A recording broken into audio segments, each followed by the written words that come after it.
Hey everybody, welcome to the Haylett Nation and welcome back to the regular members of the RV Nerd Herd who tune in for just about anything and everything we put out. Know that I truly appreciate all your support and community here. We've got with us today a 31G Bunkhouse model Thor Hurricane. This is a Class A gasser. She's got, I think about, 23,000 miles and about 223 hours on the generator. There's a lot of 2s and 3s in there. Kind of got me a little mixed up. And I won't skip over this. I'm going to hit this right up front. It's had some work done to it. That being said, I don't think that there's anything causing I don't think there's any real reason for concern. I'm going to point out the areas that I believe have been worked on before we get too far along here. But overall, if you're looking for a runaround family rig or maybe something you could potentially pull out some bunks and make like a little office space or extended closet, I could see this being a very solid option for you.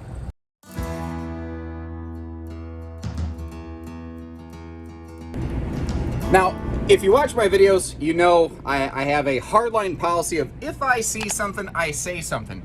Even if it's fine, if it's not like factory original, what you're expecting, I make sure to point stuff out. Because I think that this is the kind of RV that somebody who's never owned or purchased a camper before, they might not realize some of the history on this, but just with my experience of looking at RVs over so many years, things I learned to pick up on. The flooring's been redone, at least in the middle section here. That floor area right there, that is not the factory standard flooring, or at least some work has been done around it. And I think what kind of tipped me off on that is I noticed around some of these baseboards, like that's not the original factory trim. That means that some flooring was put down, or it was peeled up and then put back down, whatever the case might have been, and then replaced. So naturally, I started looking up because water moves with gravity. So I said, okay, was there like a roof leak or something like that? And in just a second, I'm going to get you up on the roof and show you. I don't think there was, but somebody else must have had the same thought, and they put some serious effort into making sure that roof was not going to leak. That is like they killed a canary with a machine gun. And then I started looking around here, and I said, I highly doubt from the factory that bunk base was raw like that and untreated. It could have been, but it seems like they'd at least put a piece of decorative paneling up there. But I started looking around a little bit more, and I noticed that there was a couple little spots down low where there were some defects. I suspect there was a situation where maybe like a slide was not retracting properly and was allowing some water to penetrate in. And the way that the RV was parked, the water kind of came in from the slide and went that way, because you see how it's affecting the wall, or had affected things a little bit down here. Now, I do fully believe that it's been arrested, and I'm actually recording this before we do what's called a BVI, a basic vehicle inspection. So as far as I know, it's okay, it's watertight, and it's in good working order right now. But if we discover that this RV has additional defects, please check the comments or the video description or something like that, or the listing on our website. If we discover something else wrong or anything like that, I will make sure to post an update there so you can see that. I'm just trying to give you the advance notice right now so that if you're potentially curious about buying it, that'll give you maybe some extra information to say yay or nay, or at least the peace of mind that, okay, they checked it out, there's nothing going on with it. And if you need to, we are happy to share with you the results of that vehicle inspection. Just ask one of our management team. Now, again, we would like to reserve that for people who are very serious about purchasing the RV, not someone who's just generally curious. We are a very busy place, and I do just ask you to respect that a little bit. If you're very serious about buying this RV, we'll get you the information you need, of course, because there's no Carfax for camping, so we're doing the best that we can to fill in for that. So naturally, when the word leak comes into play, I start asking myself, where did it come from? And typically water comes from the top and works its way down. So when I first climbed up here, I almost missed the fact that the entire roof has had a seal coat applied to it. They did a very good job of it, and it actually wasn't until I got back here and I actually spotted like some of the brush strokes that I realized what they did. They did a very good job covering this. A lot of times when I see somebody seal coat something, they'll slap it over the side, but they were very, I wonder if they used almost like painter's tape to tape up where you see the paint package on the roof line goes. Somebody put some serious effort into that, basically. Now, you'll notice everything up here has been resealed heavily.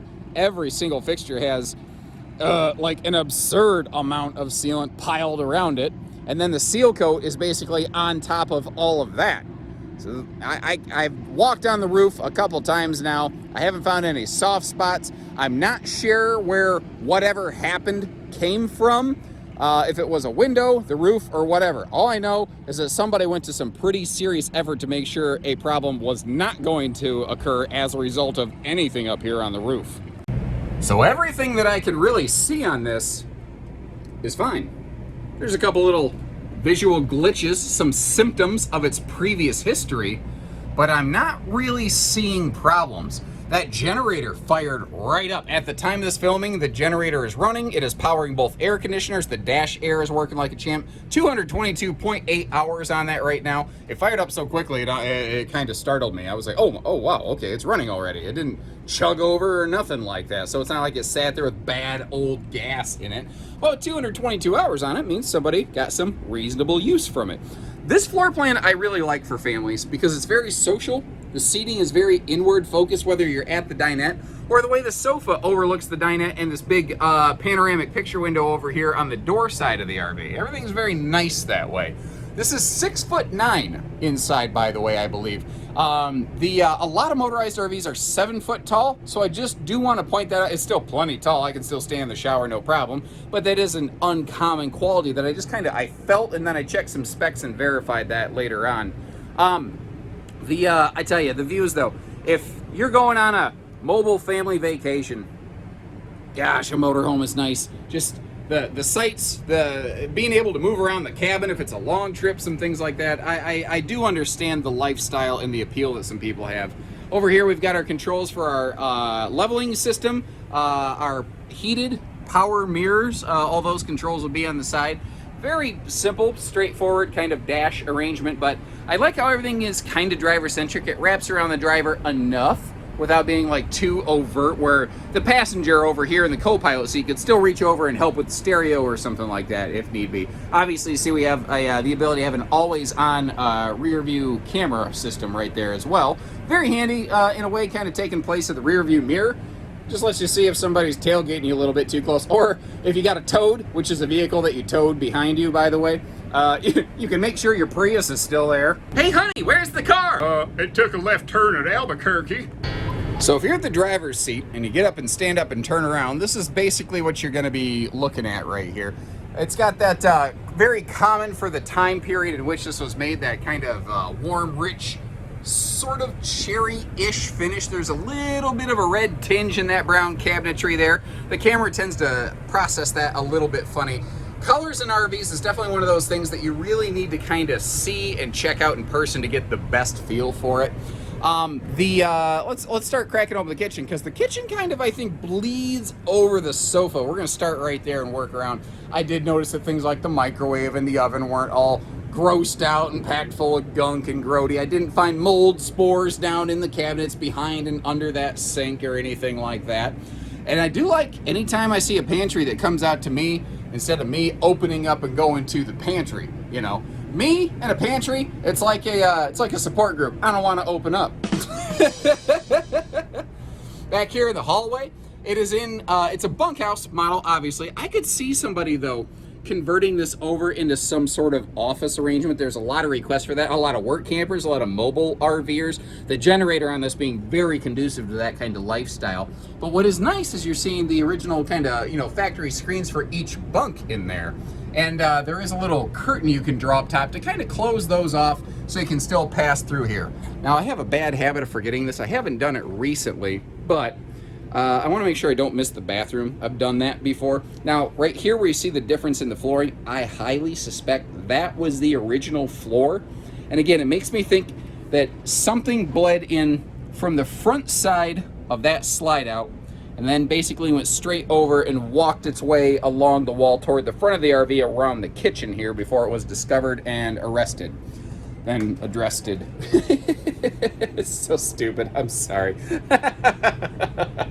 The cutaway in that countertop's nice. For a big fat idiot like me, I've actually got some fluffy elbow room there where I can sit down and hang out for a while if need be. The 6'9" ceiling again will be enough that somebody at my height, if you're 6'3" or shorter, you'll be able to stand in that shower without your head in the bubble, which is always a nice thing there. Let me get this bathroom door closed and we'll continue on to the back bedroom. Now, if you notice, this originally had a camp queen. They swapped the mattress out. That's a 60x80 True Queen, big thick memory foam kind of guy. And I think that's probably necessary. I'm going to suspect, although I haven't done it yet, that the when the slide closes for travel mode, it will squish up against that just a little bit. And over here, this is all still part of the slide. That's what's actually kind of cool. Starting from here, all the way past that partition down to there is the second slide out. It's two pretty decent slides in here. And this is giving us some pretty awesome bedroom storage. Now, it's actually a little tricky to show you some of it because that extra long mattress is actually sort of in the way here. Now, again, this is a 2-air unit. I've got both airs running off the generator. I've got the dash air blowing. I had the heat going earlier, sweat me out of this thing. It's been 15 minutes and I'm already starting to feel very, very comfortable in here. So obviously the air compressors, the furnace, all that stuff is in good working order. But again, we're gonna pull it in the shop and make sure all major systems are in order and obviously there's no existing leaks.